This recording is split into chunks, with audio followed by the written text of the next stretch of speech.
علم کا یہ منتہا ہے۔ اس کو اگر ہم اپنی آپ ذات کو بیچ میں سے نکال دیں گے تو ہم گرنا شروع ہو جائیں گے۔ تجھے کیوں فکر ہے اے گل دلے صد چاک بلبل، تو اپنے پیرہن کے چاک تو پہلے رفو کر لے۔ عائشہ رضی اللہ عنہ موت کی سکرات میں تھی، تو عبداللہ ابن عباس رضی اللہ عنہ نے آنے کی اجازت چاہی، تو جنگ جمل کے بعد سے بول چال بند تھی، کیونکہ عبداللہ ابن عباس حضرت علی کی طرف سے لڑے تھے باقاعدہ۔ تو آپ کے پاس عبداللہ بن زبیر اور مسور بن مخرمہ رضی اللہ عنہ بیٹھے ہوئے تھے، تو حضرت عائشہ رضی اللہ عنہ خاموش ہو گئیں، اتنا اثر تھا اس بات کا۔ تو ان کا حبر الامہ ہے اور ابن عم الرسول ہیں، اجازت دے دیں۔ تو حضرت عائشہ روئے جا رہی تھی اور ان کی بڑی چادر آنسوں سے بھیگ چکی تھی، ساری چادر۔ جب وہ آئے تو کہنے لگے اماں جان آپ کیوں رو رہی ہیں؟ آپ کے اور نبی کی ملاقات میں صرف اتنی دیر ہے کہ یہ جان نکلے اور آپ اللہ کے رسول کے پاس پہنچ جائیں۔ کہنے لگے عبداللہ مجھے دھوکہ نہ دے، کاش میری ماں نے مجھے جنا ہی نہ ہوتا، مجھے بہلاوا نہ دے، مجھے دھوکہ نہ دے۔ اور اللہ کے نبی نے کہا تھا یا عائشہ انہو لیہون علی الموت ان اریتک زوجتی فی الجنہ، عائشہ مجھے مرنا آسان ہو گیا ہے کہ مجھے پتہ چلا ہے تو جنت میں میری بیوی ہے۔ اور وہ رو رہی تھی۔ تو میرے عزیزو اپنی ذات کو نہ بھولو، اپنی ذات کو سامنے رکھو گے تو آپ ترقی کرو گے، اپنی ذات کو بھلا دو گے اور عیب پکڑتے پکڑتے، کمیاں پکڑتے پکڑتے آپ کو اپنا آپ بھول جائے گا۔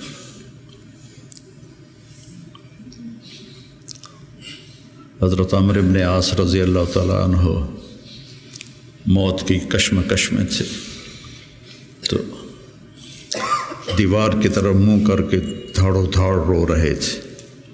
تو ان کے بیٹے نے کہا اما بشرک رسول اللہ بکذا، اما بشرک رسول اللہ بکذا، اللہ کے رسول نے آپ کو یہ بشارت دی، یہ بشارت دی۔ تو آنسو خشک کیے اور لوگوں کی طرف متوجہ ہوئے کہ انی قد کنت علی اطباق ثلاث، میرے اوپر 3 دور گزرے ہیں۔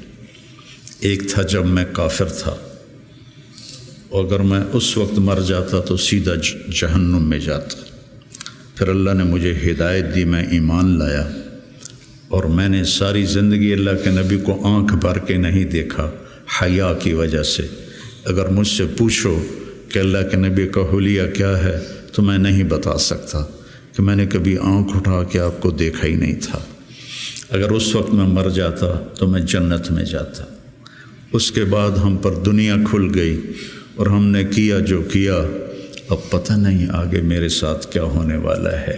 پھر اسے ہاتھ اٹھائے، اللہم لا بری فاعتذر ولا قوی فانتصر ولا مستنکر بل مستغفر۔ یہ دعا میں روز مانگتا، روز مانگتا، اللہم لا بری فاعتذر ولا قوی فانتصر ولا مستنکر بل مستغفر، لا الہ الا اللہ، لا الہ الا اللہ، لا الہ الا اللہ، کہتے کہتے روح پرواز کر کے۔ تو میرے عزیزو، آپ ہم سب بڑے خوش قسمت ہیں، ہم ایک بہت عالی محنت میں لگے۔ اللہ نے ہم پر کرم کیا ہے، اللہ نے ہم پہ احسان کیا ہے۔ اس میں ترقی کی تو کوئی انتہائی کوئی نہیں۔ اللہ کو پا لینے کی جستجو نہ ختم ہونے والا سفر ہے. چونکہ اللہ کی حد، میں گاؤں سے چلا فیصل آباد 1.5 گھنٹے میں پہنچ گیا، منزل آ گئی. لیکن اللہ کی کوئی حد نہیں، جتنا اس کو پاؤ گے اتنا کھویا ہوا محسوس کرو گے، انتہائی کوئی. یہ وہ سفر ہے جس کی کوئی حد نہیں ہے. عبث ہے جستجو بحر محبت کے کنارہ کی، بس اس میں ڈوب ہی جانا ہے اے دل پار ہو جانا. تو میری گزارش ہے اپنے ذات، اپنے آپ اخلاق پہ نظر رکھو، اپنے اعمال پہ نظر رکھو، عبادت کا ذوق پیدا کرو، قرآن کا ذوق پیدا کرو. میں کتنی تکلیف میں ہوں، اب تو میں بیکار گھر پہ بیٹھا ہوں، لیکن جب میں ایسے پہیے کی طرح گھوم رہا تھا تو میں 50 60 100 نفل روزانہ پڑھتا تھا، کہ میری اب بھی پڑھتا ہوں. آج وہاں سے چل کے یہاں میرے 50 نفل نہیں قضا ہوئے، کہ یہ میری ضرورت ہے. کہ وسجد وقترب، نماز اللہ کے قریب کرتی ہے. وسجد وقترب، نماز پڑھ اور اللہ کے قریب ہو جائے. زبان پہ نظر ہو، آنکھوں پہ نظر ہو، کانوں پہ نظر ہو. اور اس میں سارے دین کے کام خیر کے ہیں، لیکن میرے عزیزو ہم اخریت للناس ہیں. ساری کمیوں کے باوجود تبلیغ کی ابھی بھی بننے کے لیے بہترین راستہ ہے. چھٹیوں میں آپ اپنا چلہ قضا نہ کیا کریں. مجھے تکلیف ہوتی کہ میرا جگر دل چیر کے دیکھو تو تبلیغ کے سوا کچھ نہیں. میں عملی طور پر نہیں جا سکتا، لیکن یہاں اس مبارک محنت کے سوا اور کچھ نہیں. میں آپ سے بھی یہ چاہتا ہوں، آپ کی کیفیات بچوں کی طرف منتقل ہوں گی. جب آپ کے اندر سے تبلیغ کی عظمت نکلے گی تو آگے کیسے منتقل ہوگی؟ کتنے مشائخ آئے، اس طرح عالم میں تبدیلی کوئی نہیں لا سکا. کتنے خیر کے کام ہوئے، اس طرح عالم میں تبدیلی کوئی نہیں لا سکا. بنو امیہ کے حکام ظالم تھے، لیکن دعوت کی وجہ سے دین تو پھیلتا رہا. ولید بن عبد الملک کان جباراً، جو اس کے بارے میں لکھا ہے ابن کثیر نے، کان جباراً، معمولی باتوں پہ گردنیں اڑا دیتا تھا. سب سے زیادہ اسلام اس کی زندگی میں پھیلا. اور یزید بن معاویہ رضی اللہ تعالیٰ، اس کے زمانے میں شمالی افریقہ فتح ہوا ہے. عقبہ ابن نافع رضی اللہ تعالیٰ عنہ نے الجزائر کو فتح کیا اور مراکش کو فتح کیا. تونس حضرت عثمان کے زمانے میں فتح ہو گیا تھا. عبداللہ بن ابی سرح رضی اللہ تعالیٰ عنہ نے تونس کو فتح کیا تھا. تو ادھر یزید بیٹھا ہوا ہے، لیکن دعوت میں نکلنے والے تو مخلص تھے. تو میں تھا مسجد میں، تو میرے پاس 2 جماعتیں آئیں پٹھانوں کی، پیدل چل رہی سال کی، کہ جی 6 تاریخ کو ہمارا جوڑ ہے، آپ تشریف لائیں. میں کہا یار میں تو فیصل آباد جا رہا ہوں، اگلے جوڑ میں آ جاؤں گا. کوئی تحریک، کوئی پیر، کوئی بزرگ اپنے مریدوں کو یہاں تک نہیں لا سکا کہ سال کے لیے پیدل چلے جائیں. تو آپ میری اولاد ہو، میرا سرمایہ ہو. میں ان عمر کے آخری حصے میں ہوں، آپ لوگ ابتدائی حصے میں ہیں. تو اس مبارک محنت کو اپنی ترجیحات میں رکھو، ترجیحات میں رکھو. میں نے کبھی چلہ نہیں قضا کیا تھا.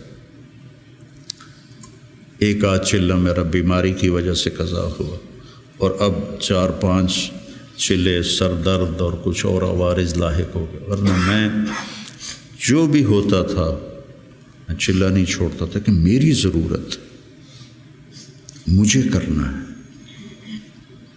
عام انسانوں کی طرح زندگی گزارو اور اپنے اللہ کو اپنے سامنے رکھ کے چلو. تو انشاءاللہ اللہ آپ کو ترقی دے گا، اللہ آپ کو بلندیاں دے گا۔ ہماری تو شام ہونے والی ہے، آپ لوگوں کی سویر ہے، ہمارے لیے صدقہ جاریہ بنو، ہماری قبروں کی ٹھنڈک کا ذریعہ بنو۔ اور میں مدارس ایک خاص مقصد کے تحت میں نے مدارس بنائے، نہ کوئی کمی ہے مدارس کی، علماء کی کوئی کمی ہے؟ ایک اخلاق والی نسل تیار، ایک قرآن سے شغف والی نسل تیار، عربیت ان کا خاصہ ہو، قرآن ہو، سیرت ہو، عربیت ہو، اور اچھے اخلاق ہو، اور تبلیغ کا جذبہ ہو، دنیا میں پھرنے کا جذبہ ہو۔ تو اللہ تعالیٰ ان کو دیکھو، آج میں نے جب شروع کیا تھا تو اتنی تنقید سنی، گالیاں تک، اور اب رائمنڈ میں اعلان ہوتا ہے حسنین کے علماء کی طرح۔ یہ میرے لیے شرف ہے، حسنین کے علماء کی طرح، کتنی بڑی میرے لیے یہ اعلیٰ درجے کی بات آپ سب کے لیے۔ تو اس لیے بچوں اپنے آپ کو دیکھتے ہوئے چلو، چھٹیوں کا چلہ قضا نہ کرو۔ مولانا احسان صاحب ایک دفعہ چھٹیوں میں چلے گئے ساؤتھ افریقہ، وہاں شیخ اب مولانا زکریا صاحب وہاں گئے ہوئے تھے، تو انہوں نے چھٹیاں ان کے پاس گزاری، واپس آ کے چلہ لگایا، واپس آ کے چلہ لگایا۔ میں رائمنڈ میں اس وقت پڑھتا تھا، انہوں نے اس کو کافی نہیں سمجھا۔ تو اپنے بننے کے اسباب میں سستی نہ کرو، ٹھیک ہے نا؟ دیجا ایام کی تلخی کو بھی ہنس کے ناصر، غم کو سہنے میں بھی قدرت نے مزہ رکھا ہے۔